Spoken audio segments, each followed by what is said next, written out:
it's Karen from Liongate Farm, and today I am going to teach you how to make these super fun sunflower pins. And then we'll show you how I put the backs on them. It's a fun little giftable item. Today we're going to make some sunflower pins. I know I showed these sometime last year or something. Everybody wanted me to make them and I never got to them. So I am like in full summer mode. It is going to be almost 80 degrees tomorrow. And then the next day, and then it drops again to 56 degrees. You know what that is? That is prime lamb pneumonia weather. No, just no. I have 14 lambs. I know you guys have been asking. I can't remember how many boys and how many girls off the top of my head. Let's see, what else am I going to tell them? Sydney is the holdout from group number 1. She still hasn't had her baby, but she is ready to have her babies. It better be babies, because that would be way big. So the lambs have been really big this year. Really big. Unfortunately. So let's get started. I will show you how to do these, and I'll show you how I put my pin backs on, and they're solid. So Ken and I were just deciding which color we like the best. It's something like this. We're going to do a little bit different. And then measurement wise, this is my favorite size right here. They come out different because it's 2.5 inches. Most of my pins, this one's 2 3/4. So try and keep it that size. You don't want them too big. So I have sunflower color, and then I have buttercup. It's a little darker yellow. We'll see what happens. And then I have some of this nylon Firestar. I want to show you guys how this nylon Firestar felts up. So let's get started. And I'll show you some new products I got going on for our live sale coming up on the 28th in a minute. So the first thing I do is I just tear off a little piece of whatever color. I'm going to use sunflower as the base because... And we're going to make the base about the 2.5 inches because we want something for the petals to adhere to. So much to my surprise today, I discovered that I have another pregnant sheep that I didn't know I had. I keep really good records, and I cannot believe I didn't write her down. I kept thinking she was just fat. She turned around today. I'm like, who's that with that udder? Somebody has an udder. Oh my gosh.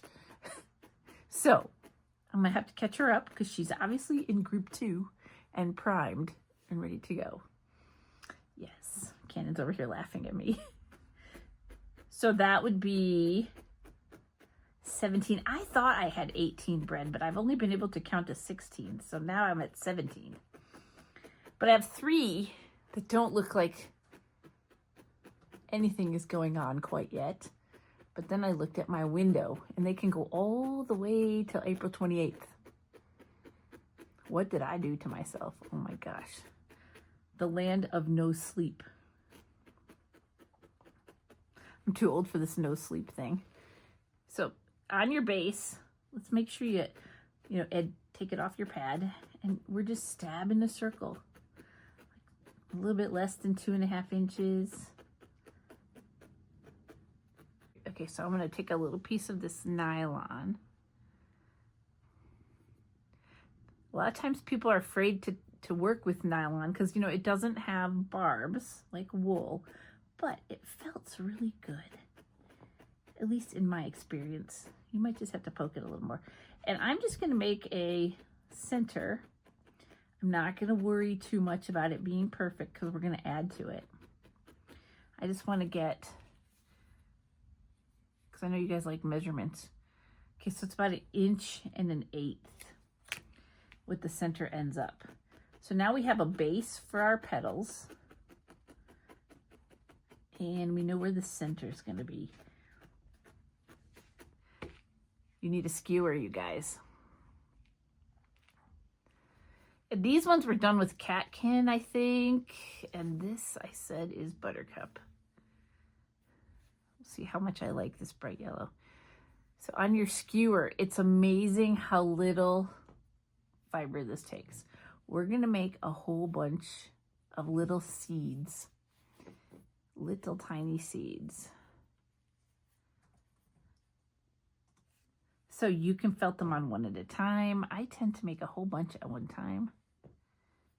And then felt those on, take a break, and felt those on.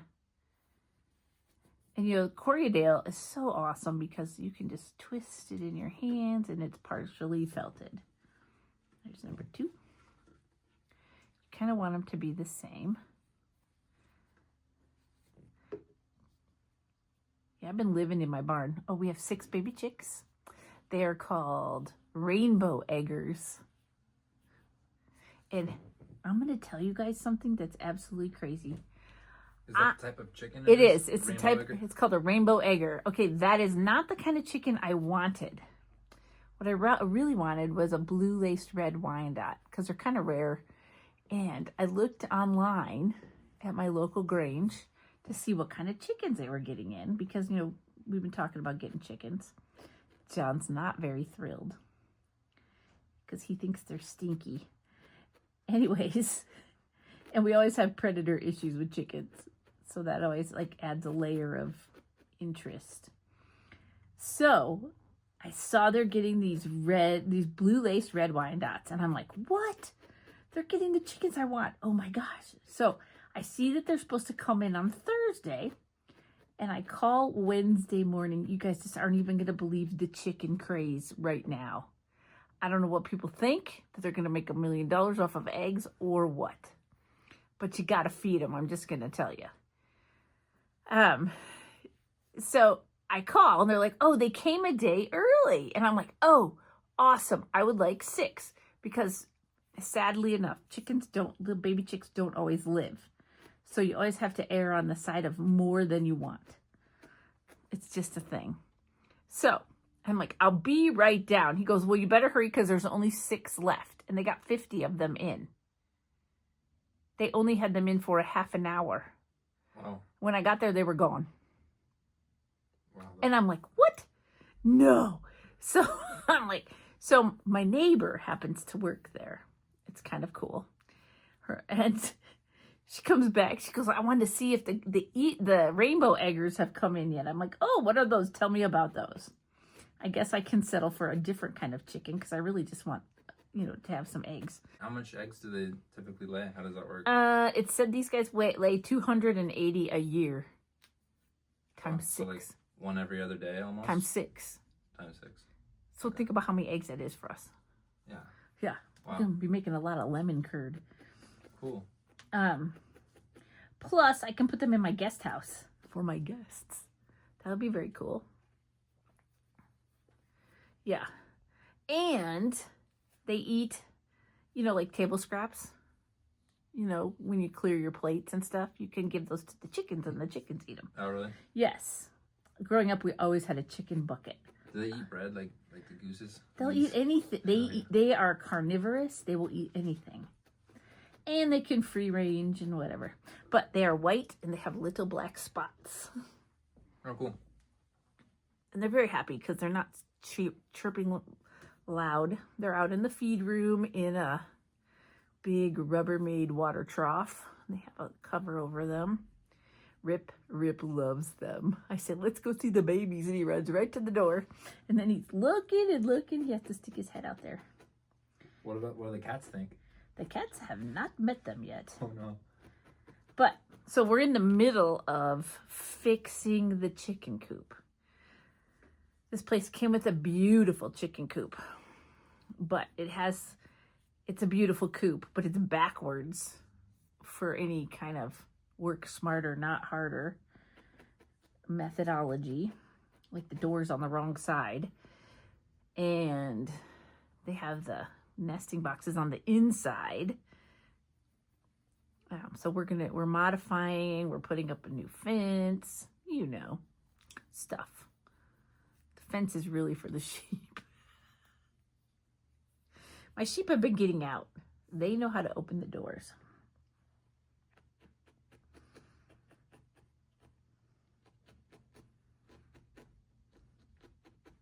I know Julie Knowlton asked what the sheep count was on the Facebook group.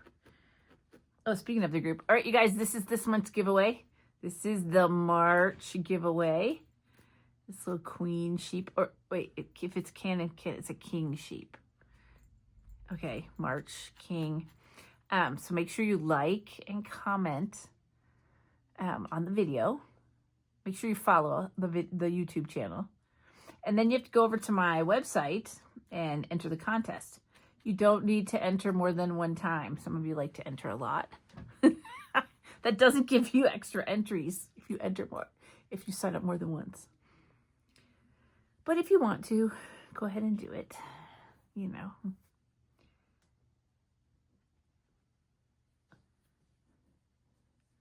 I've washed so much fleece in the last month, you guys, my fingernails started to peel off. I was like, what is happening? I've never washed that much fleece in a month. I have over 30 new colors ready for the live sale of dyed locks. 30.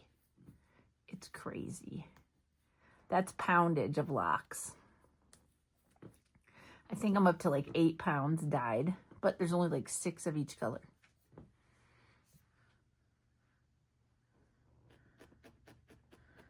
It's pretty cool. What else has been going on? I need to know what you guys want me to make next. I know you want, oh, you know what else is happening? I have an order of wool coming in. There will be 9 new colors added to our felting repertoire. So we're gonna have to figure out something to make with those. One of them I was very excited about, and then I had to get unexcited because they were out of stock in it already. It was a cool, cool lavender color. I was like, dang it, that is a perfect spring color. But new Corriedale colors. They haven't come out with new colors in a really long time. So it's kind of fun. See how this is looking like little petals? Now, you know I have not unstuck this from the pad yet. And I will have to do that, and it will get out of shape for a second. I have to tell you, I stab myself more making these than any other thing because of all these little tiny petals. If you notice, I put the more finished edge in and then use this fringe to tuck this petal in. All right, so I'm gonna look at this. So with the Firestar, see, I have varied areas of dye. So I want some of this darker green. Don't be afraid to pull from the middle. And I'm gonna use this to secure the petals a little bit. There's different kinds of nylon Firestar. There's some that is not as bright and shiny as this. I haven't determined if I like this color green yet in here, or if it needs to be darker.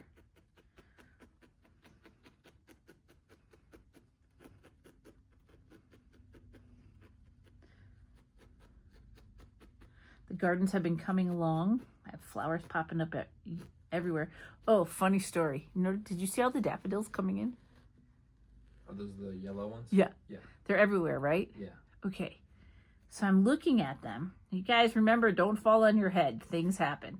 And they're where they're located, it's very deliberate. Like someone planted them. I could not for the life of me remember planting those. But luckily, my friends remembered. So last year, Walmart, you know, I always check the plant clearance. And they had dying daffodils on there for $1 a pot. And apparently I bought a bunch of them and just planted them. Cut them off. That's where they came from. But I had forgotten I had done that. But luckily, the girls remembered. So now once you have it unstuck from your pad, it's going to be a little wonky. You see this? You just can just start poking. Isn't it amazing how this nylon felts? It's not going to give you the super smooth finish. We're going to add more to it because I like the center to be up a little bit. And I'm not poking in the petal except for down by the center, because I don't want to flatten it.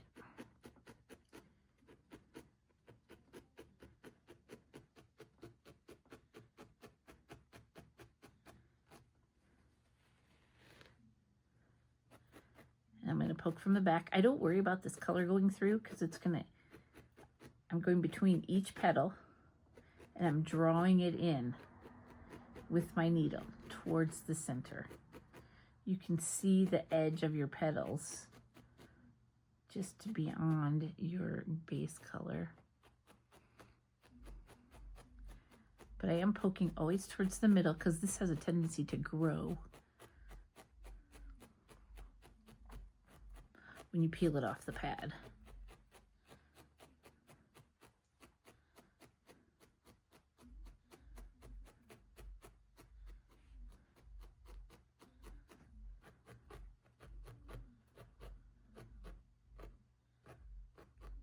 I want you guys to know I stabbed myself so bad last week that I had to stop what I was doing.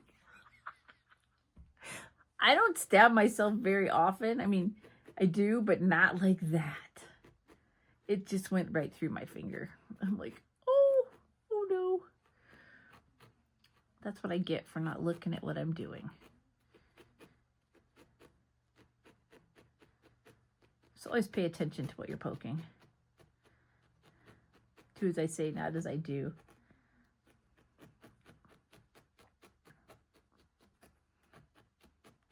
You can see by poking the back through, it's giving us a little bit of contrast on our petals. You could do this with white and make it into a daisy with the yellow center. Petals obviously would be a little different.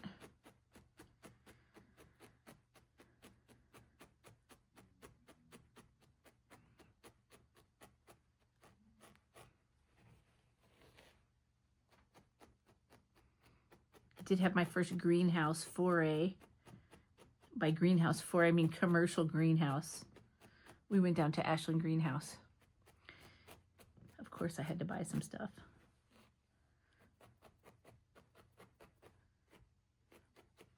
What's Ashland Greenhouse about? So if you go to all the big box stores around here, like Walmart or Fred Meyer or any of the big stores that sell plants, they get them from Ashland Greenhouse. So Ashland Greenhouse is like the people who grow them. So we go there because it's less money. Okay. And when you buy as many plants as I do, that's always a good thing.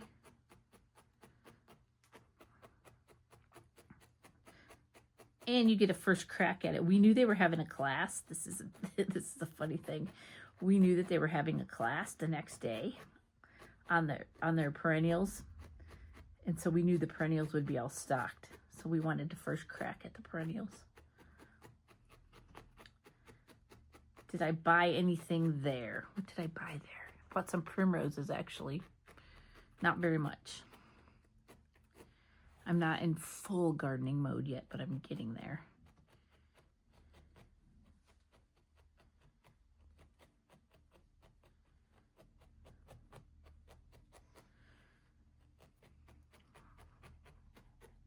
Last fall, we planned a strategic maneuver in my gardens out behind the guest house.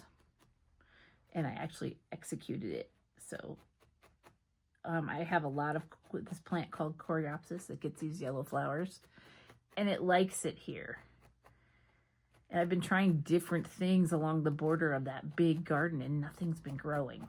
But Coreopsis grows well. So it always makes lots of babies. So I took all the babies and I spread them out all the way around the border. I might as well stick with what I know and what grows good here. I tried growing stock there last year and it would not grow. Well, actually it grew and then the deer came and ate it. So, not a good choice. Not a good choice. Okay, I'm going to build this up a little bit more.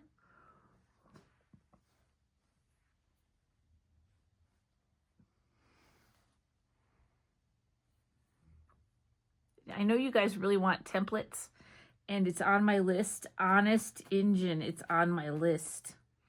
I have just been lambing at all hours of the day and night. And it's not me that's lambing, it's them. But, you know, you have to babysit. So the last set of triplets was forward. She did a really good job. She took a little bit long on the first one. And then we got the second one, a little bit long. Then the third one, feet upside down and backwards. Had to get that one out fast. So I had to help with that one. So he wouldn't take a breath. What happens when they're backwards is they breathe. And they can drown. But I slid him out pretty fast. Yeah, but he's a little bit, you guys, I'll take Cannon out and make him feed him. He was not getting enough groceries. So I'm topping him off. He's very cute. Number 278 at this point. He doesn't have a name. The only one that has a name is the giant ram. And he towers over everybody, and he's kind of a bully. I don't know if it's because he's so big, but his name is Artemis. We're in an A year. I mentioned that, and some of you have given me some really good ideas for names. We have Artemis, and then we have Angel. My very skinny girl, Zola, who got beer today. She's drinking Guinness today. Really? Yes, her lamb is very well fed, but I think her lamb is sucking the nutrients out of her more than before. And I actually tried to put her on a bottle, and she was like, nope, no bottle for me. She's a very sweet little lamb.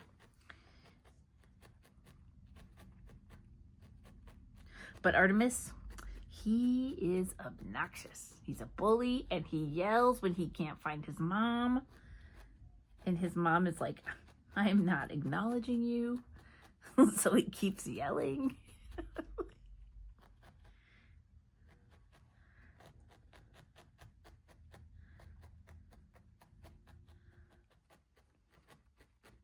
There we go. I think we're almost done.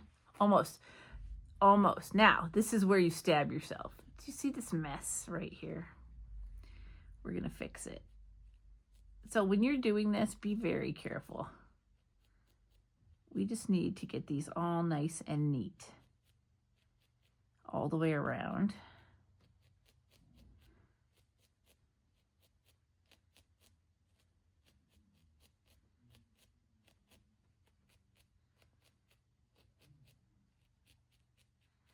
You know, I just have to say to everybody that follows us, I am very grateful that you follow us and that you shop in my online store, because it allows me to have my sheep and continue doing what I do, what I love. It's fantastic. It feeds my kids, and they've been eating a lot.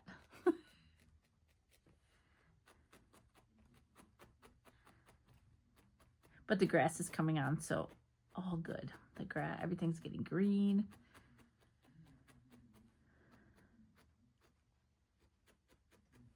The birds have moved into my barn, nesting. Oh, I need 3 birdhouses, Cannon. If you're out and about and somebody's selling birdhouses that they made, I need 3 birdhouses to put on my new posts. Maybe I can get the birds to move out of my barn.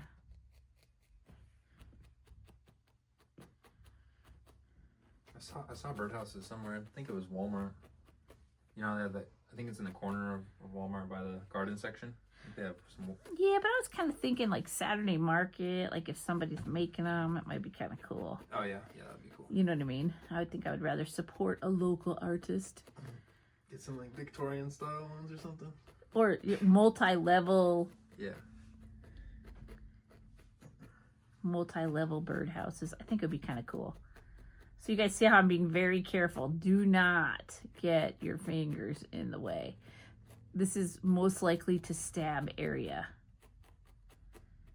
Because I'm working between the petals and I'm pushing them back still. Cleaning up these edges. Nobody wants messy edges.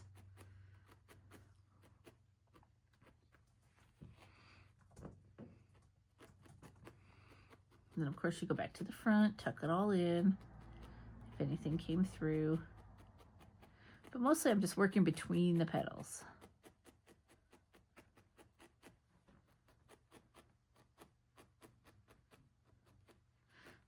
Oh, I think I like this green. Because it's shiny.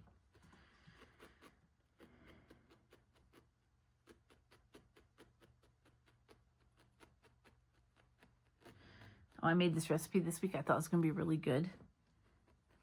Banana cheesecake. It was not very good. It was okay, but it was like too banana-y, if I could say that. But it was okay. It was better if you put whipped cream on it. Hey, I'm game to try anything. John likes banana bread. And we had some way ripe bananas. That loaf of sourdough you gave me last week was good. Oh, I was going to bake today, but I ran out of time. Sorry. I try to bake on the days Cannon's coming so he can have some bread.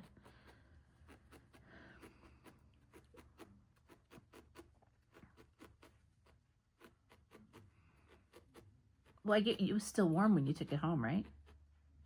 I don't know. I had some later on that evening though. Have you tried it as avocado toast? Oh, that's the way to eat it. No.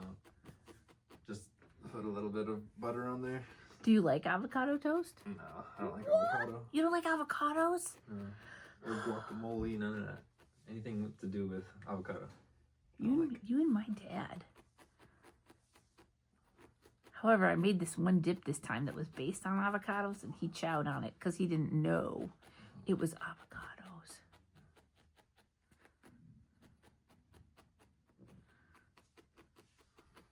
There we go. All right, so next I'm gonna take you into my workroom and we're gonna glue the back on so you can see how I put them on. I know there's a lot of ways that you can sew them on. There's a lot of ways you can do it, but there we go. Look at that. I'm getting a whole bunch of them. I like this color yellow better than the first color. Look. And I like this green. I was going to show them these. So new blending packs coming up for the sale next Friday at 6:30 p.m. Pacific on the Facebook page. These are super fun. This is Corriedale and Locks. It was all dyed at the same time. And then here's another one. This one is Firestar, like we just used. Firestar, all different colors in that one. Dyed in the same pot. All three of these were dyed at the exact same time, but they're all different. Very cool, right? Locks are all nice and separate. Very fun. So we have our 1.5-inch pin back. I like this to be on the left always because they open down. You don't want it opening up and stabbing yourself. All right, so it's closed. And I don't even take my glue gun out of the stand, even though it's cordless. And I'm going to shoot a bunch of glue right along here. And then I'm just going to stick it on. And you guys, these stay forever. I have one on my vest that's been washed like 6 times, maybe more. The heart shape that got washed shrank a ton. But so this will stay forever. So this is a fast way to do it. You can sew them on if you want, but this is the way I do it. Thanks for joining us today. We took you on a little field trip out to the barn. This is my little guy that needs a little bit of bottle feeding. But other than that, come back next week. Make sure you like and follow us. Enter the contest.